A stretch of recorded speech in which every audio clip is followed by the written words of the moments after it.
Chinese से लेके Italian तक चटकारे ले लेके खाते हो। आजकल ये नया शुरू हो गया। गली गली में ठेले, गांवों में मंचूरियन, नाम ही इतने खराब, मोमोज। आप भोजन कैसे करो जिसका नाम ही सुनने में इतना खराब हो, और बच्चे फिर वो सुर लेके खाते हैं ऐसा, जैसे वो एनाकोंडा जैसे जानवर को खींचता है ना, वैसे। चाइनीज से लेके इटालियन तक चटकारे ले लेके खाते हो। शादियों में 150 आइटम के स्टॉल लगाते हो। हमारे पाखंड की हद देखो आप साहब, इतने आइटम खा सकता है कोई? मुझे कई बार लगता है सलाद से लेके वहां तक जाने में तो कोई 2-1 ऑटो रिक्शा साथ में आया तो चले, मतलब हद ही है। और उसके बाद आप देखोगे ईगो कोई ना कोई हट जरूर करता है। इतना आइटम लगे, आपने रसगुल्ला लिया नहीं, आपने प्लेट इतनी सी, अब इसमें मैं क्या लूं, मुझे बताओ। इतने सारे आइटम के स्टॉल। अरे खाना शादियों में पहले होता था, पंगत बैठती थी, सारे लोग, एक परोसता हुआ आता था, क्या मजा आता था साहब, और बैठे हुए। अरे मजे की बात तो यह है कि जब पंगत बैठती थी और आप देखते कि रायते वाला आ रहा है तो कटोरी लेकर, क्या बात है, क्या बात है, वाह वाह वाह वाह, अरे क्या ऑब्जर्वेशन भैया, तुरंत से हाँ भैया, कोई आगे निकल जाए। मेरे दादाजी, वो कोई पंगत में बैठे, अंधेरा था, कोई आगे निकले, इधर इधर देख थाली में क्या गिरा है, तो इसमें तो कुछ नहीं है, तो डालना।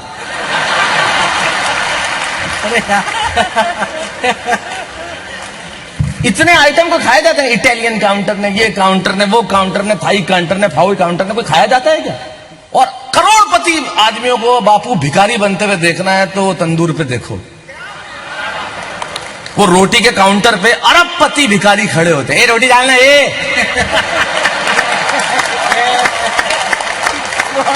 एक कब से खड़ा हो जाते हैं, समझ में नहीं आ रही है क्या यार? यहाँ पे लेडीजों को दे रहा है, हमको दे ही नहीं रहा यार, ये क्या कर रहे थे बच्चा? हमने कहा लिफाफा दिया नहीं कि डालना है, रोटी डालना है। हाँ और क्या, मुझे लगता है शादियों में आजकल मैं देसी कट्टा लेके जाऊंगा, रोटी डाल, रोटी आवे जब तक सब्जी ठंडी, सब्जी लेके आओ फिर रोटी नहीं मिले, आदमी तो चक्कर ही लगाता रहता है। चाइनीज से लेके इटालियन तक चटकारे ले लेके खाते हो। शादियों में 150 आइटम के स्टॉल लगाते हो। खाओ यार खाओ, खूब खाओ, पैसा है तो जाओ, दुनिया में जहां जा सकते हो जाओ। पेरिस का बर्गर खाओ, न्यूयॉर्क की ब्रेड खाओ, वेनिस का पिज्जा खाओ, दुनिया में जहां जा सकते हो जाओ, जितना खा सकते हो खाओ, लेकिन और कहां जाओगे, कितना खाओगे? और सब कुछ खा लेने के बाद दावा है मेरा, मां के हाथ की रोटी का स्वाद कहां से लाओगे? वाह क्या बात है भैया, वाह बहुत अच्छे, वाह बहुत अच्छे, वाह वाह वाह। वो हाथ जिनसे वो घंटों तक मसालों का नाप देखती थी, वो हाथ जिनसे वो सिगड़ी पे दाल सेकती थी, वो हाथ जो प्यार से मसाला डालती थी, वो जो सबको खिला के खुद खाती थी, वो जो घंटों तक उस दाल को पकाती थी। आज अच्छे से अच्छे भोजन का तुम कर सकते हो प्रबंध, पर वो मां के हाथों की गंध, सच सच बताना यार, मिस करते हो क्या?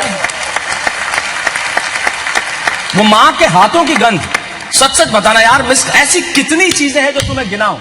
अब आता हूं कविता के क्लाइमेक्स तक, आपको और दृश्य सौंपता हूं। ऐसी कितनी चीजें हैं जो तुम्हें गिनाऊं, ऐसी कितनी चीजें हैं जो तुम्हें बताऊं। आज तुम लौटते हो बाबू, रेस्टोरेंट में लोग जाते हैं, बाकायदा लड़ाई होती है, नहीं बिल नहीं, नो मैं दूंगा।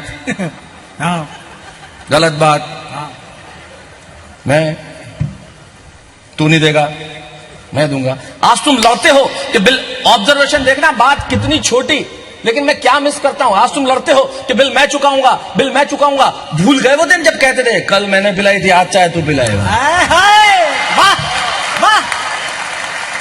वाह, बहुत अच्छे। सच्चाई तो वही थी, कल मैंने पिलाई थी, कल मैं 2 दिन के लिए 50,000 रुपए लिए मैंने इससे, सिर्फ 2 दिन के लिए, वो भी दिल्ली में किसी को देने थे, आज वापस चुका, 2 दिन का भी ब्याज लिया इसने। ये दोस्ती होती है,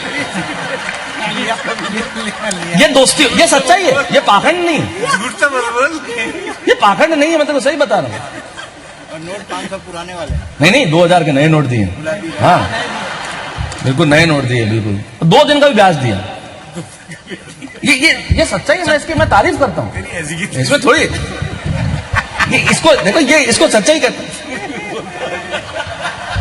लो मान दे रहे हो आप, भूल गए वो जब कहते थे कल मैंने पिलाई थी, आज चाय तू पिलाएगा। वो एक लाल कपड़ों वाली मुस्कुरा के गई, रसगुल्ले खिलाएगा। ऐसी कितनी चीजें तुम्हें गिना, वो बिना जूतों के बारिश में दौड़ना, वो हाथों से नावों को छोड़ना, वो नई नई फिल्मों के पोस्टर देखने जाना।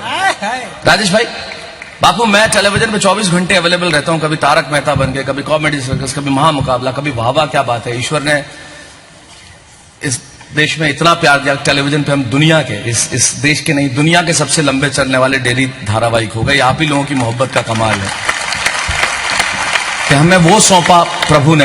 ये बहुत कम लोगों को, हम एक इतिहास का हिस्सा बन गए। ईश्वर ने वहां पहुंचा दिया जाके हमने कल्पना नहीं की थी। लेकिन हमारे जमाने में फिल्मों देखने जाना मतलब पिताजी का मूड देखना पड़ता था, और उसके बाद फिल्मों के पोस्टर देखने जाते थे, कहाँ लगा हुआ है, कौन है हीरो, क्या है। मैं जहां सिरोही में पढ़ता था, वहां हमारी फिल्में जब लगती थी तो एक आदमी बाकायदा ऑटो रिक्शा लेता, उसमें एक लाउड स्पीकर लगाता, दोनों तरफ पोस्टर लगाता, माइक लेता और फिर मतलब प्रचार करते हुए निकलता। रोजाना 400 में देखिए पिक्चर, कोई भी डायलॉग एक ही, हंसी मजाक और मार धाड़ से भरपूर। एक दिन में 10 मिनट तक हंसता रहा। रोजाना 400 में देखिए हंसी मजाक और मार धाड़ से भरपूर, जय संतोषी मां। डायलॉग तो वही। एक दिन बापू की पिक्चर लगी ज्वेल थीफ, तो एक नया वर्ड उसने और जोड़ा, सस्पेंस। मैं 15 मिनट हंसा राजेश भाई।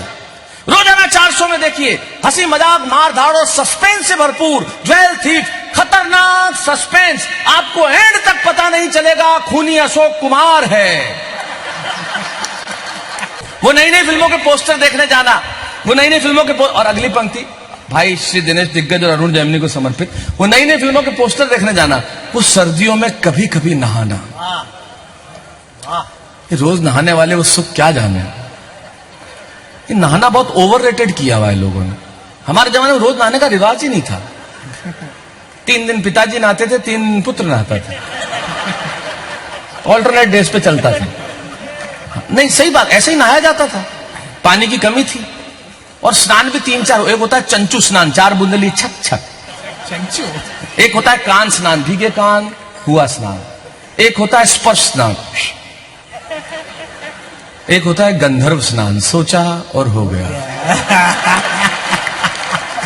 सोचा ये गंधर्व वाले, यो गंधर्व वाले मतलब गंधर्व स्नान वो कि जब तक शरीर में गंध न आए तब तक नहाना नहीं। वो नई नई फिल्मों के पोस्टर देखने जाना, वो सर्दियों में कभी कभी नहाना, वो बस में खिड़की वाली सीट के लिए लड़ना, वो किताब के अंदर दूसरी किताब रखकर पढ़ना।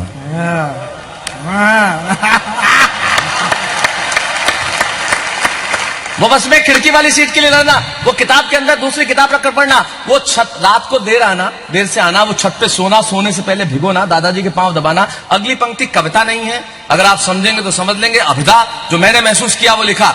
वो छत पे सोना, सोने से पहले भिगोना, वो वीसीआर किराए पर लाना।